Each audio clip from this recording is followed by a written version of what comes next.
Bonjour et bonjour, bon début de la journée. Bon début de la journée la famille, bonjour, j'espère que vous allez bien. Moi aussi je me porte à merveille par la grâce de Jésus-Christ. Merci à tous les abonnés de Miss Émission. Voilà. Bandekoloto ekoloba loko concernant l'ité à Kanta Bandeko. To lancé mon message na papa Boubou Liondela. Papa Boubou limbisa papa. L'ité à Kanta nous manque.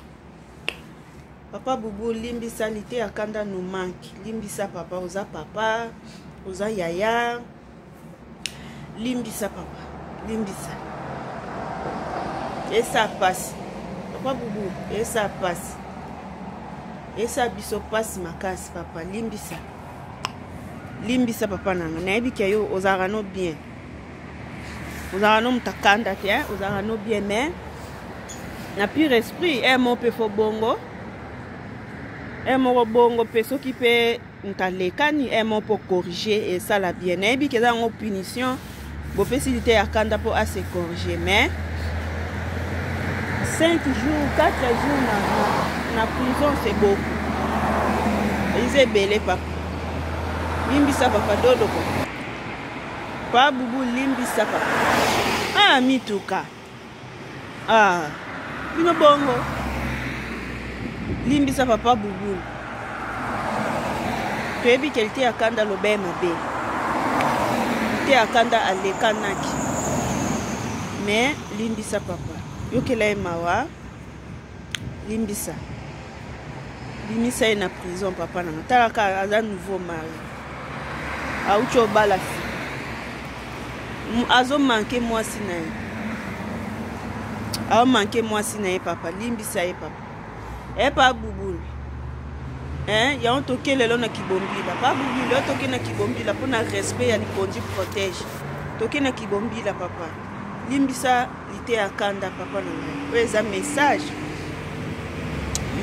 ya Miss Élongation depuis Canada Québec toza famille papa Boubou non ku toza pe musakata papa abobo papa limbisa lité à Kanda papa a petit na o lité à Kanda eza ndenge na ye asale la comédie na ye c'est sa façon de jouer sa comédie façon na ye ya ko jouer comédie ezaka bongo mais lité à Kanda était à yope lité à Kanda yo moko pe miteya omondo ozaka lité à Kanda yo moko pe miteya dimine na façon pe ya ki comédie na entende même on a prison lité à Kanda ok ozo risque kokelia vungu le pamba bikola ya kwakwato koloba pe soki leki mabe malgré tout eza ta façon de parler, ta façon de jouer. Mais bongi ça non parce que au toucher ba personnalité en batu nyosu bazalande monte. Mutu mususu ndeti ya deni les no na biso. Tonton na biso ba sarata. Ya deni les soko sali bongo ya mona nango normal po yepe azamuta carré wana. Ya ba crash. Mais mutu mususu sali boye a mona ngo ndeti insulte au toucher na personnalité na ye. Ke ya Boubou nga azamuta kala na nkolo.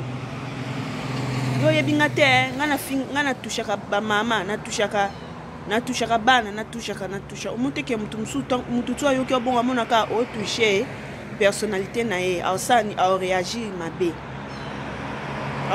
mabe alors contrôler pe dans le langage ta façon de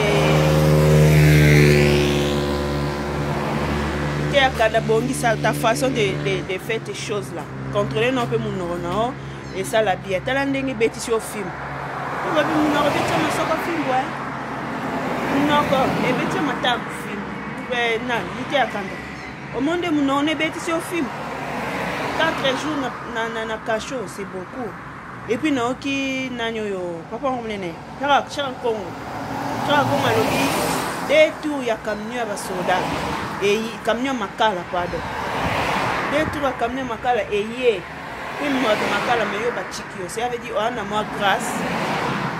moi grâce ya ko bimana yo OK no puso makala te mais contrôler pe ba langage na yo pe ça bien mutu mususu ofinga o lanceler maloba boye amona nango normal amona nango normal lité akanda pesi makambo afinga ni mission bat bayoki même mutu mususu amona asepela na yete ba toucher nde chinga lingana te ba toucher personnalité nanga na lingana ngati po ngana respecta abatu na linga respect neza réciproque nga so manquer nga respect nga pe na yo manquer o te pona ko impoli le kwai comprendre ko abi soko landi mtan boma ye pokoma ni boma ba français ba abi so landi mtan boma yo pokoma doma wana verset D na verset D so landi mtan boma yo pokoma mtan boma sko ngai na mi respectaka na respectaka pe bato soko mutu soko yelinga bisala sala pona koma liboma lokwa yote ne evitaka na longola na njela nanga soka na remarqué oka osalelo mona sepe na ngote oyo ko pousser nga na loba poso na lobi nga pe lokwa na zaka munoko pa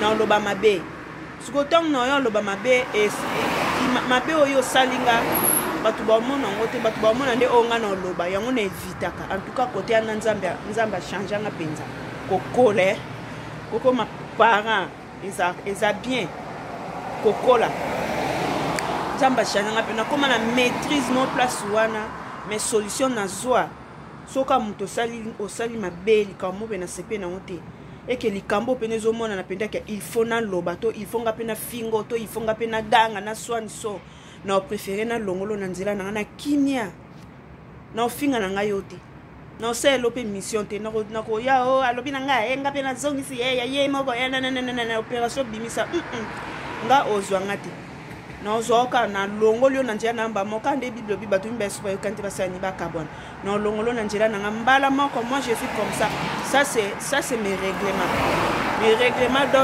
d'ordre intérieur c'est ça so ko looking un problème na yo fungote po na bebe sa image na ngato image ya parent na ngato image ya mobile na ngato image ya bana bana yo fungote ngana olongolo kana njela na na mo ko comprendre mwana ngo eno on peut essayer non pe atina te mais mwana ngo nga bongo voilà donc papa bubu yondela conduit protège l'imbisalité ya kanda c'est la famille ale kinayo Azan a raison quand même, il y a qu'à réclamer, mais sa façon de réclamer, il n'est pas contrôlé ça. Il n'avait pas de maîtrise, il y a qu'à réclamer le droit parce que bêtier, parce que tindika qui est. A kokepe ko bukana, a kokepe ko zokapota munene, a kokepe ko kwea na libanga mombe na mutu, et ngazoye problème.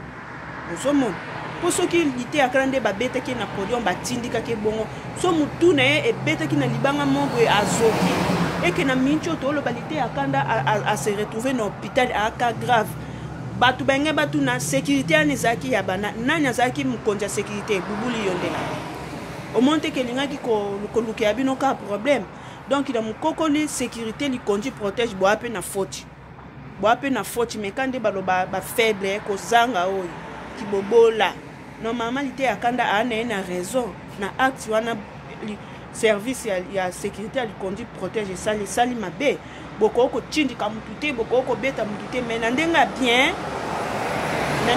ba solo la ka mondi o solo lina muta ko matano te c'est là ba obenga o nandenga bien mondi konde ko tindi ka ke bonga ko pe ko kwea ko pe ko bukana ko pe ko beta likosi na libanga e ko mambo mine et ça peut bien mais il savait pas comment parler, il savait pas comment répliquer ba droit naie. Mais to limbisa papa Boubou ndio anasema pardon depuis Canada Québec de la part de Miss Elongation na nièce na musakata papa na pesi ombote na kisakata abobo papa limbisa dodo ko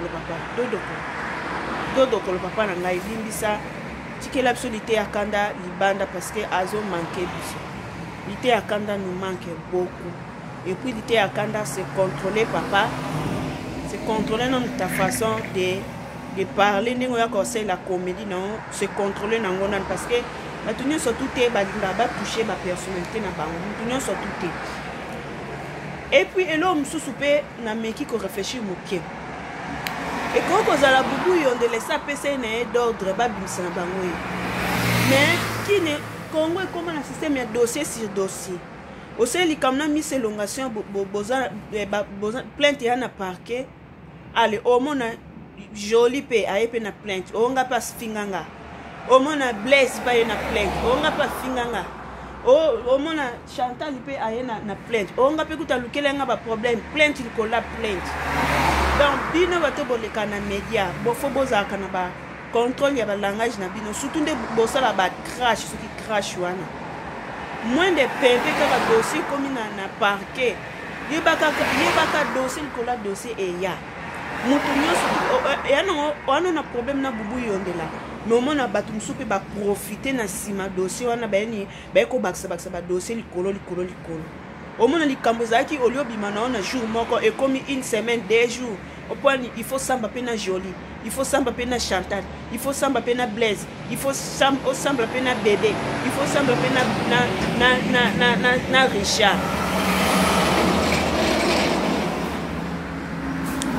Donc il faut qu'on fasse attention pour contrôler le langage pour et ça la kaka bien. Voilà bandeko ezaki message na nga na tongo lelo ya ko senga kaka pardon na papa na biso bubulu yondela likondi protège nde makambo papa limbisa isa penza dodoko limbisa te akanda ete ya yo contrôler ba langage na yo mbala sima yeba nini ya koloba na nini ya koloba te. Voilà na lingi bino mingi ezalaki wa bino Miss Elongation balobi la canadienne depuis Québec tozana ka pour ça msala bandeko ba direct ezo mankenga. Je suis étudiante donc étudiante ba direct ezo lance ezo mankenga mais soki moi eloko ya koloba ezali pourquoi pas tout ça ba vidéo à 10 minutes ba 15 minutes ba 20 minutes pour na commencer par message. Portez-vous bien, que l'Éternel vous bénisse et on se revoit à la prochaine numéro. Bye bye.